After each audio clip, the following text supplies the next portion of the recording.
Hey guys, I wanted to come to you today with a video. Late last night when I was driving home from a meeting, been a long day, driving down Old 41, and by the gym I see my buddy's car there, Dr. Giuliano, and I was actually going to swing by and say hey to him, so I looped back around and come down the little intersection between Strikeling and 41, and I actually saw this car teetering halfway in the ditch. The front wheels were hanging above the rocks and the back wheels were actually stuck in the sandy area.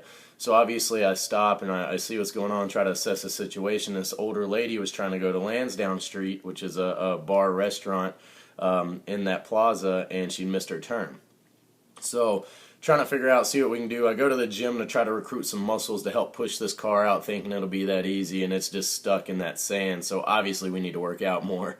But so then I placed a call to my buddy Dexter, who had a truck and some straps, but it was going to be about 20 minutes. So I'm just making small chat with this lady outside and find out she was going to Lansdowne. So I said, you know what, it's going to be a little while. Instead of getting eaten up by mosquitoes, let's go in there and get the dinner like you were going to, because she was obviously pretty distraught. So I was hoping to calm her down. So we go in there.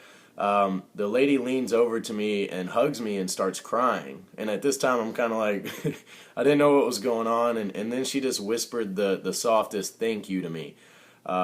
And I'm just thinking, I just did the right thing. I just trying to help you out over here, no big deal. And she starts opening up, and she told me that her and her husband were moving down here to retire after living together in the same home for 38 years. Their dream was to come down here and live in Bonita Springs and just, live the life.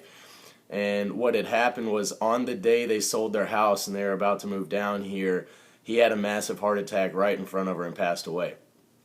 So obviously this lady's had a rough go for the past few months. Her husband passed away right in front of her. She had to not only deal with the funeral, but also getting the house packed and sold because they only had a month to get rid of it. And then she came down here and she's been living by herself for a month. Not to mention, you go from that really big high of thinking I'm going to live the rest of my life with my partner of 38 years down here retired. And so I started getting a little bit choked up, and we just start talking, and we had a glass of wine sitting there waiting on my friend to get there, and we just start talking about life, and she said, I'm just so pleased that you helped me, because I can't tell you, number one, how many people drove by, and also what I've seen just in America over the past 10, 20 years, how people just aren't nice anymore and don't do the right thing.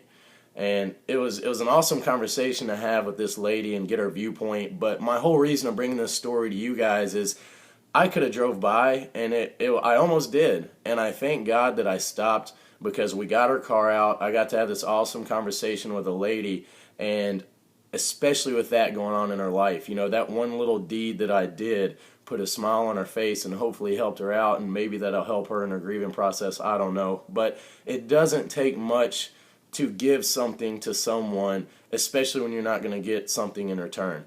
I believe that as a society we can still change if we pay it forward. So please listen to this message, pass it along to your friends, do something nice today for someone, even if you're not going to get paid for it, even if it's not in your job requirement. Do something nice, give thanks back. We have a very blessed life to live in America and be free. But we need to start taking it seriously and being nice and genuine, honest, and pay it forward to other people. Okay, guys? Take this message to heart. Thanks for listening. God bless. Give it 110%, guys. Bye.